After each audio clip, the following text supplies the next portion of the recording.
오늘 우리에게 주시는 하나님 말씀은 요한복음 21장 15절로 23절 말씀입니다. 그들이 조반 먹은 후에 예수께서 시몬 베드로에게 이르시되 요한의 아들 시몬아 내가 이 사람들보다 나를 더 사랑하느냐 하시니 이르되 주님 그러하나이다. 내가 주님을 사랑하는 줄 주님께서 아시나이다. 이르시되 내 어린 양을 먹이라 하시고 또 두 번째 이르시되 요한의 아들 시몬아 내가 나를 사랑하느냐 하시니 이르되 주님 그러하나이다. 내가 주님을 사랑하는 줄 주님께서 아시나이다. 이르시되 내 양을 치라 하시고 세 번째 이르시되 요한의 아들 시몬아 내가 나를 사랑하느냐 하시니 주께서 세 번째 내가 나를 사랑하느냐 하심으로 베드로가 근심하여 이르되 주님 모든 것을 아시오매 내가 주님을 사랑하는 줄을 주님께서 아시나이다. 예수께서 이르시되 내 양을 먹이라. 내가 진실로 진실로 내게 이르노니 내가 젊어서는 스스로 띠띠고 원하는 곳으로 다녔거니와 늙어서는 내 팔을 벌리리니 남이 내게 띠띠우고 원하지 아니하는 곳으로 데려가리라. 이 말씀을 하심은 베드로가 어떠한 죽음으로 하나님께 영광을 돌릴 것을 가리키심이로라. 이 말씀을 하시고 베드로에게 이르시되 나를 따르라 하시니 베드로가 돌이켜 예수께서 사랑하시는 그 제자가 따르는 것을 보니 그는 만찬석에서 예수의 품에 의지하여 주님을 파는 자가 누구오니까 묻던 자더라. 이에 베드로가 그를 보고 예수께 여짜오되 주님 이 사람은 어떻게 되겠사옵나이까? 예수께서 이르시되 내가 올 때까지 그를 머물게 하고자 할지라도 내게 무슨 상관이냐? 너는 나를 따르라 하시더라. 이 말씀이 형제들에게 나가서 그 제자는 죽지 아니하겠다 하였으나 예수의 말씀은 그가 죽지 않겠다 하신 것이 아니라 내가 올 때까지 그를 머물게 하고자 할지라도 내게 무슨 상관이냐 하신 것이로라. 아멘. 오늘 본문은 예수님께로부터 양을 돌보라는 명령을 받는 베드로에 관한 말씀입니다. 예수님께서 부활하셔서 숨어있는 제자들을 찾아오셨습니다.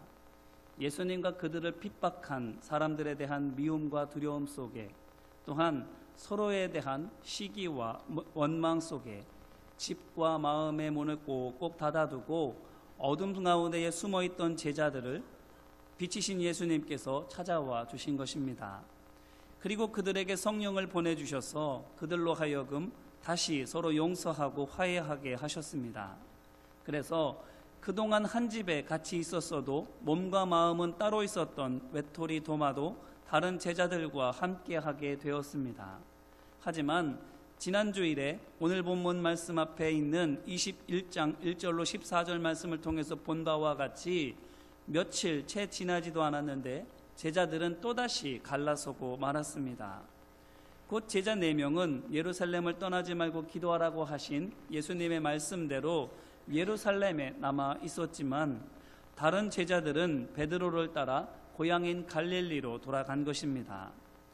베드로가 편가르려고 또 악한 목적과 불순한 의도로 그와 같이 한 것이 아닙니다. 오히려 언제 성령께서 오실지도 모르는데 그때까지 문을 꼭꼭 걸어 잠근 작은 집 안에서 하염없이 기도만 하고 있어야 된다라는 것 때문에 괴롭고 답답하게 여기는 몇몇 제자들을 어떻게든 위로하고픈 마음의 한 일입니다. 곧 약한 믿음을 가진 제자들을 사랑하는 마음으로 배려하려고 한 일인 것입니다. 그래서 바람 좀 쐴 겸 고향에 다녀오면 다시 힘내서 기도할 수 있겠지라는 생각으로 그들을 데리고 길을 나선 것입니다. 어쩌면 그렇게 할 때에 나머지 4명의 제자들은 베드로와 6명의 제자들을 향해서 말렸을지도 모릅니다. 마음은 충분히 이해되지만 예수님께서 떠나지 말라고 신신당부하지 않으셨냐고 조금만 더 참고 같이 기도하자고 했을지도 모릅니다. 하지만 21장 1절 말씀에서 베드로와 6명의 제자들이 이미 디베랴 호숫가에 와 있는 것으로 미루어 보게 되면 그 4명의 만류를 물리치고 베드로가 끝내 자기의 뜻대로 했음을 알 수 있습니다. 곧 예수님께서도 작은 자를 귀하게 여기시라 하셨으니 내가 이렇게 약한 제자들을 사랑으로 돌보는 것을 예수님께서도 이해해 주시겠지라고 생각하면서 자신의 판단대로 결정을 내리고 하게 된 것입니다.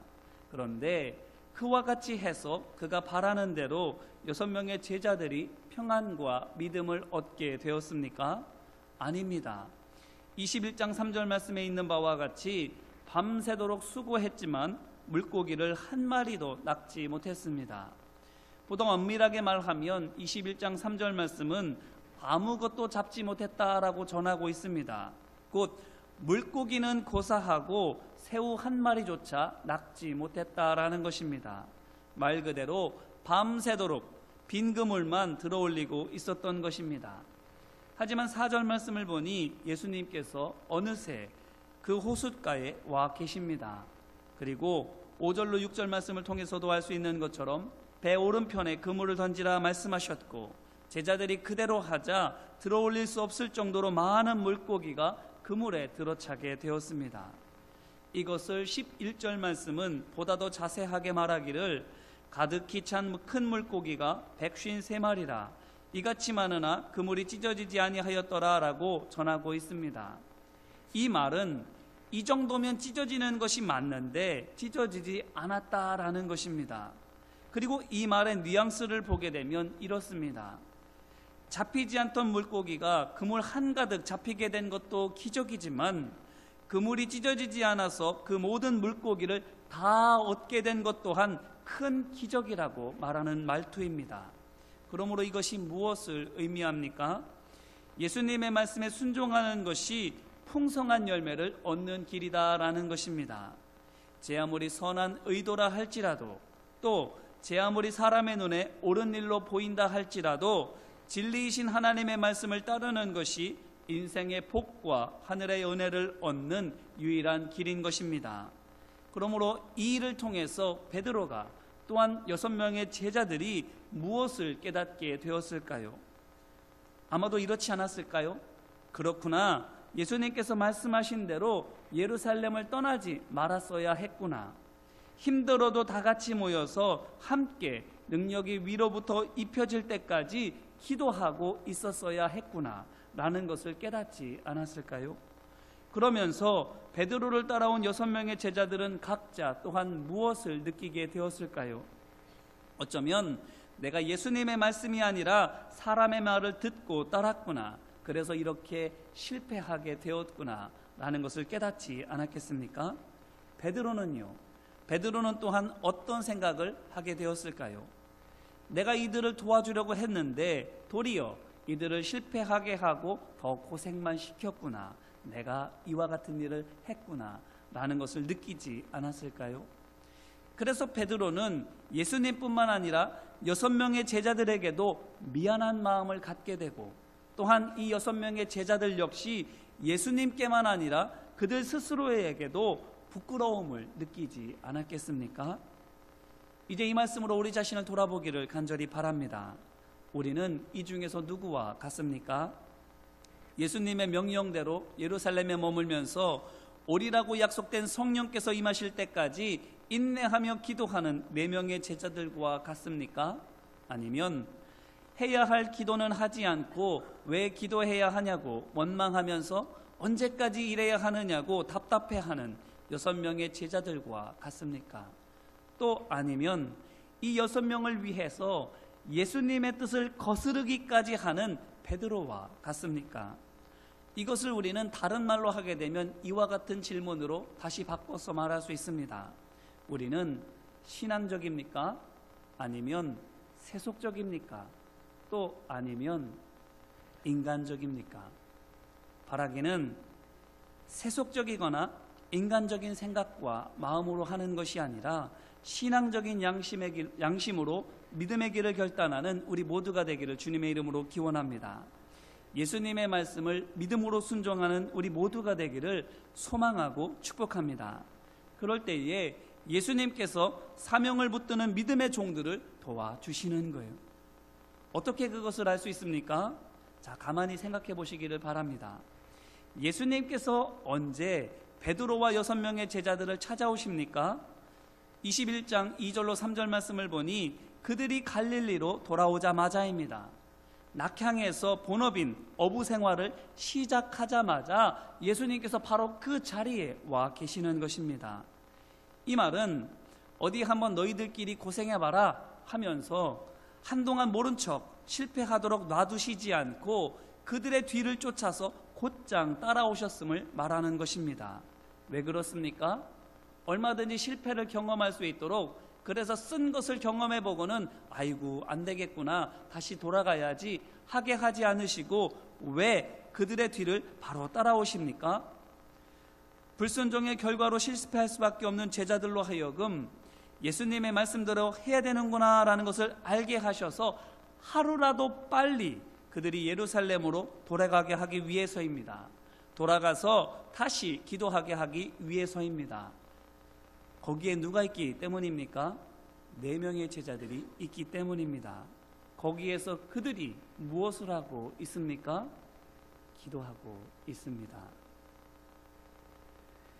7명이 떠난 슬픔을 안고, 그리고 그들은 또한 7명처럼 왜 불안함이 없겠습니까? 왜 답답함이 없겠습니까? 그럼에도 불구하고 답답함과 불안함을 안고서도 예수님의 말씀에 의지해서 기도하고 있는 것이지요. 그런데 이들이 기도하고 있는데 얼마 뒤에 어떤 일이 일어나게 되는 것입니까? 고집을 부리고 떠났던 제자들이 돌아오는 것입니다.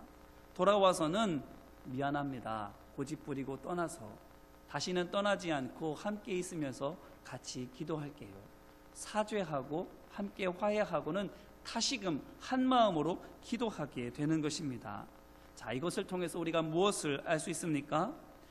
우리가 신앙적으로 결단할 때에, 믿음으로 예수님을 따라갈 때에 비록 당장은 세상의 눈으로 보기에 답답해 보이고 인간적인 마음으로 느끼기에도 서운하고 매정하게 여겨진다 할지라도 예수님께서 그렇게 떠난 우리 믿음의 형제자매들을 찾아가시고 만나주시고 깨닫게 하여 주셔서 그들로 하여금 다시 돌아와 우리와 함께 제자의 사명을 감당하게 하실 것이라 하는 것입니다. 그러니 지금 당장 슬프고 힘들어도 우리가 무엇을 하고 있어야 합니까? 예배의 자리를 지켜야 할 줄로 믿습니다. 계속 기도하고 있어야 할 줄로 믿습니다. 그래야만 그들이 돌아오는 거예요. 포로되어 바벨론 여기저기에 흩어져 있던 유다 백성들이 하나님의 역사하심으로 말미암아 포로 생활을 끝내고 돌아오는 것처럼 죄에 붙들렸던 성도들이 다시 회복하게 되고 두려움과 실망 중에 있던 성도들 역시 다시 돌아오게 될 줄로 믿습니다. 그래서 이 하나님의 집이 다시 기도하는 집으로 회복되게 될 줄로 믿습니다. 조금만 더 기다리세요. 조금만 더 기도의 손길을 붙잡아 주시기를 바랍니다. 주님께서 기도하고 있는 그 사이에 떠난 제자들을 찾아서 갈릴리로 가 계시는 겁니다. 우리가 기도하고 있을 때에 함께 예배의 자리를 지키며 하나님 앞에 한 마음으로 서 있을 때에 주님께서는 갈릴리에서 제자들을 찾아서 만나시고 그들을 돌아오게 하시는 것처럼 하나님의 일들을 감당하고 계시는 것입니다. 그러므로 이제 옆 사람과 함께 손을 붙잡고 이렇게 말씀해 주시면 감사하겠습니다. 한번 손을 붙잡아 볼까요? 옆에 있는 분들에게 이렇게 말씀해 주시면 감사하겠습니다. 조금만 더 참읍시다. 한 번 더, 조금만 더 기도합시다. 아멘.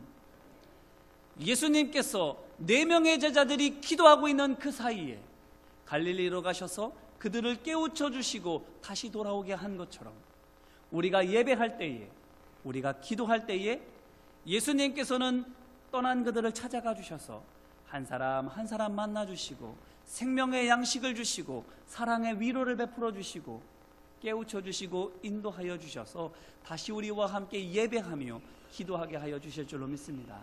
우리 모두를 하나 되게 하시고 회복하게 하실 줄로 믿습니다. 이렇게 베드로와 제자들을 돌아오게 하시려고 예수님께서 그들을 찾아가셨습니다. 그리고 오늘 말씀을 보니까 어떻게 하십니까? 15절로 17절 말씀을 보니 3번에 걸쳐서 베드로에게 질문하십니다. 뭐라고 물으십니까? 요한의 아들 시몬아, 내가 나를 사랑하느냐? 이렇게 물으십니다. 그러자 베드로가 또한 뭐라고 대답합니까? 내가 주님을 사랑하는 줄 주님께서 아시나이다 라고 대답합니다. 언뜻 보기에는 참으로 평이한 질문이고 대답인 것처럼 보입니다. 왜냐하면 여느 연인들의 대화처럼 나 사랑해? 이렇게 물었을 때에 내 맘 알잖아 이렇게 말하는 것과 거의 비슷해 보이기 때문입니다. 그런데 이 질문과 대답을 가만히 들여다보면 보다 깊은 의미가 있음을 알 수 있습니다. 무엇일까요? 먼저 예수님의 질문을 보게 되면 이렇습니다. 15절과 16절 그리고 17절에서 매번 베드로를 향해서 요한의 아들 시몬아라고 부르시면서 질문하시는 것입니다. 예수님께서 베드로를 이렇게 부르신 때가 얼마나 있을까요? 복음서에서 오직 한 곳, 곧 마태복음 16장 17절 한 곳뿐입니다.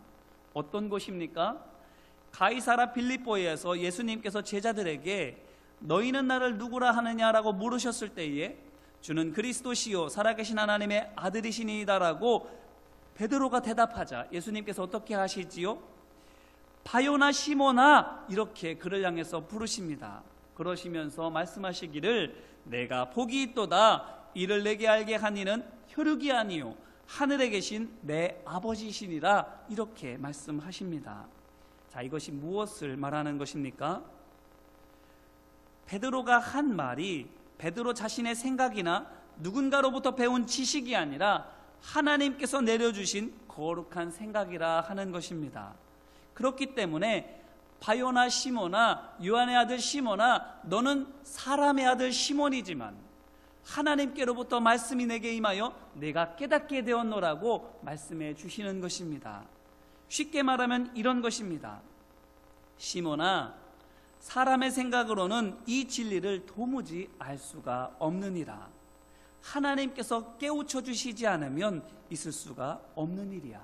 그런데 그 은혜가 지금 내게 임하였구나.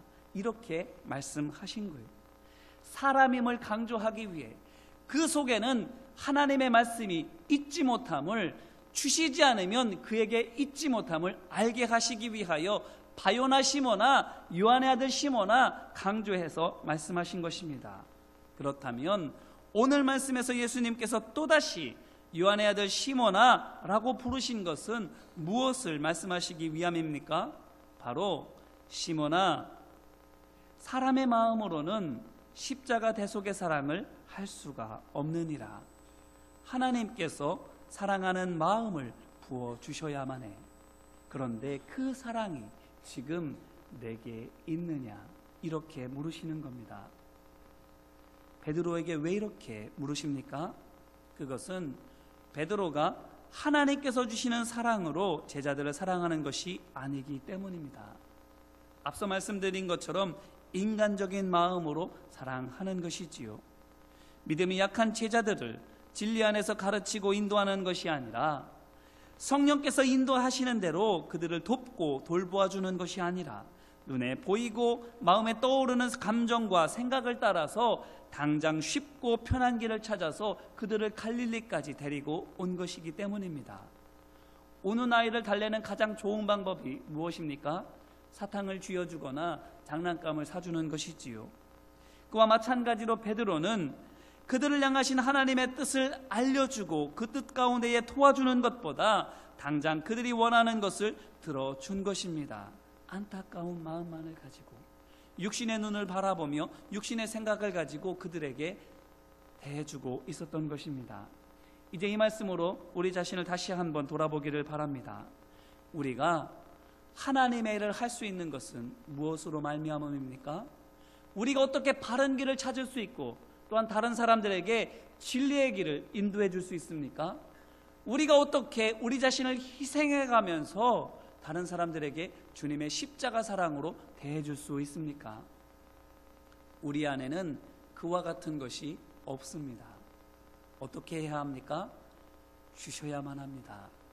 하나님께서 부어주시는 믿음의 은사와 사랑의 은사로만이 우리가 하나님의 말씀을 깨닫고 그 말씀 안에서 사랑으로 섬기고 돌볼 수 있는 것입니다. 그렇지 않으면 돕고자 한 일이 오히려 방해하는 일이 되고, 하나님의 기쁨이 되고자 한 것이 오히려 하나님을 슬프시게 하고 근심되게 하는 일이 될 수밖에 없는 것입니다. 그러므로 어떻게 해야 하겠습니까? 믿음의 은사와 사랑의 은사를 사모하는 우리 모두가 되기를 주님의 이름으로 기원합니다. 주님 내 안에는 선한 것이 없습니다. 주님 내 안에는 십자가로 말미암는 그 사랑이 없습니다. 주님, 믿음을 부어 주옵소서. 사랑하는 마음을 주시옵소서. 예수 그리스도의 말씀을, 예수 그리스도의 마음을 내게 부어 주셔서 진리를 알게 하여 주시고 사랑하게 하여 주옵소서. 그래서 내가 사랑하는 사람들을 정말 생명의 길로 인도해 줄 수 있게 하여 주옵시고, 그들을 주님의 사랑의 손길로 돌보고 인도할 수 있도록 주님 내 안에 역사하여 주시옵소서라고 간구하며 구해야 할 줄로 믿습니다. 이어서 베드로가 이것에 대해서 무엇라고 또한 대답합니까? 제가 주님을 사랑하는 줄을 주님께서 아시나이다, 이렇게 대답합니다. 시몬아, 내 안에는 그것이 있을 수 없어. 내 안에 부어주시는 사랑의 은사가 없이는 내가 사랑할 수 없어. 내게 그 사랑이 있느냐고 물으시는 주님 앞에, 주님, 제가 주님을 사랑하는 줄을 주님께서 아십니다, 이렇게 대답한 것입니다. 자, 그러면 이것이 또한 무엇을 의미하겠습니까? 그것은 제가 주님을 사랑하기는 합니다마는 어떻게 사랑해야 되는지는 제가 잘 모르겠습니다. 어떻게 하는 것이 하나님을 기쁘시게 하는 길인지는 제가 잘 알지는 못하겠습니다. 하지만 제 진심만큼은 주님을 사랑합니다, 이렇게 말하는 거예요.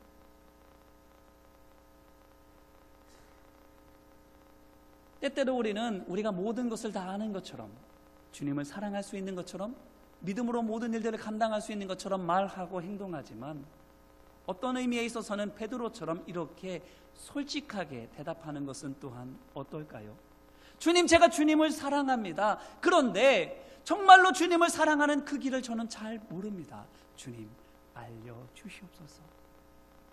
주님, 내가 주님을 사랑하여서 많은 하나님의 일들을 감당하고는 싶지만 하면 할수록 더 하나님의 일을 방해하는 일이 되고, 다가가면 다가갈수록 고슴도치처럼 다른 사람들 더 날카롭게 찌르게 되니 주님 불쌍히 여겨주시고 나를 도와달라고 그렇게 구하면 어떨까요? 그러자 예수님께서 뭐라고 말씀하십니까? 내 어린 양을 먹이라, 내 양을 치라, 내 양을 먹이라 말씀하십니다. 이것이 무엇을 말씀하시는 것입니까? 내가 생명의 양식으로 너희를 먹임과 같이 너희도 말씀으로 그들을 먹이라고. 부어주시는 그 은혜와 사랑으로 말미암아 너희가 사랑하게 되고 은혜를 베푸게 되는 것처럼 너희도 또한 너희의 양들에게 그리스도의 사랑을 베풀어 주라고 말씀해 주시는 것입니다. 자, 그런데 여기서 가만히 생각해 보시기를 바랍니다. 베드로가 누구를 더 사랑하고 있습니까? 예수님보다 너와 함께 있는 사람들, 곧 6명의 제자들을 더 사랑하고 있는 거예요. 그 제자들이 어떤 제자들이라고요? 믿음이 연약한 제자들입니다. 기도하라고 했는데 기도하지 못하는 제자들입니다. 함께 있으라고 했는데 답답한 곳에 갇혀 있는 것이 너무나도 싫어했던, 그래서 어떻게 해서든지 벗어나고 싶었던 그런 제자들입니다. 믿음이 강한 제자들이 아니에요. 성숙한 제자들이 아닙니다. 오히려 연약한 제자들입니다. 그들을 사랑하기에 베드로가 예수님의 말씀을 어기면서까지 갈릴리로 온 것이 아닙니까? 그런데 그들을 어떻게 사랑하라는 것입니까? 부어주시는 사랑으로, 부어주시는 말씀으로 사랑하라는 거예요. 자, 그런데 그들만 사랑해야 하겠습니까? 이어지는 예수님의 말씀을 보면 내 양을 치라, 이렇게 말씀하시지요. 그 양들이 어떤 양들입니까? 바로 프로바티온, 젊은 양들입니다. 말하자면 이제 막 자라나가는 양들인 것이지요. 그 양들이 어떻습니까? 들이받습니다. 자꾸만 들이받고 자신의 힘을 과시하려고 듭니다. 자, 이것이 또한 무엇을 의미하는 것이겠습니까? 연약한 사람들만 돌볼 것이 아니라 내게 경쟁하는 자, 도전하는 자, 저항하는 자, 나를 미워하는 자, 나를 꺾고자 하는 자들도 사랑으로 돌보라 하는 것입니다. 그들을 하나님의 말씀으로, 예수 그리스도의 사랑으로 잘 보듬어서 성숙한 믿음의 사람으로 다듬어 양육하라고 말씀하고 있는 겁니다. 더 나아가서는 또한 어떤 양을 돌보라고 말씀하십니까? 프로바톤, 곧 성숙한 양들입니다. 다 자랐다고 생각하는 양들이지요. 그러한 양들까지도 사랑으로 돌보라 하는 것입니다. 우리 찬양대가 찬양한 것처럼 우리의 믿음의 어르신들을, 성숙한 믿음의 지도자들을 사랑으로 섬기라 하는 것입니다. 그것이 바로 그들을 돌보는 길이라, 그들을 섬기는 길이라 말씀하고 있는 겁니다. 연약한 자들만이 아닙니다. 함께 있는 자들도 돌보아야 하고 성숙한 믿음의 사람들을 잘 섬기는 것도 함께 믿음으로 하나 되는 길입니다. 모든 사람들과 더불어서 화평을 이루라고 하나님이 주시는 말씀으로, 사랑으로 하나 되어지라고 우리에게 말씀하고 있는 것입니다. 그렇다고 한다면 우리 자신을 돌아볼 때에 우리에게 약한 양들은 누구입니까? 우리에게 도전하는 양들은 또한 누구입니까? 더 나아가서 지금까지 우리를 길러주었던 어머니와 같은, 아버지와 같은 양들, 믿음의 지도자와도 같은 양들은 또한 누구입니까? 그들을 향해서 우리가 어떻게 해야 하겠습니까? 부어주시는 말씀으로, 베풀어주시는 사랑으로 돌보고 함께하고 섬겨야 할 줄로 믿습니다. 그래서 함께 하나님의 의를 이루어가야 할 줄로 믿습니다. 그렇다면 마지막으로 옆에 있는 분들의 손을 붙잡고 다시 한번 따라해 주시면 감사하겠습니다. 제가 돌보겠습니다. 인내하며 함께 하겠습니다. 사랑으로 섬기겠습니다. 아멘. 약한 자들을 돌보고 도전하는 자들을 향하여 사랑으로 인내하며 함께 해주고 믿음의 지도자들을 사랑으로, 공경으로 섬기게 될 때에 우리 믿음의 공동체가 하나 되어질 줄로 믿습니다. 기도하는 하나님의 집으로, 온전한 하나님의 역사가 나타나는 아름다운 말씀의 집으로 회복되어지게 될 줄로 믿습니다.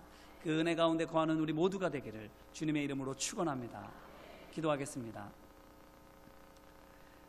은혜와 사랑 많으신 아버지 하나님, 감사합니다. 오늘 우리 가운데 함께하여 주셔서 사람의 생각과 판단으로 우리에게 있는 믿음의 형제자매들을 돌보고 섬기고 함께하는 것이 아니라 하나님의 말씀을 사모하고 부어주시는 십자가의 사랑을 의지하여 사랑하고 섬기며 돌보게 하여 주옵소서. 그래서 함께 하나님의 의를 이루어 나아가며 함께 기도하는 집으로 하나님의 집을 만들어갈 수 있도록 도와주옵소서. 당장의 쉬운 길을 찾는 것이 아니라 힘들고 어렵더라도 그 짐을 함께 나누어지며 하나님의 뜻을 이루어갈 수 있도록 함께하여 주옵소서.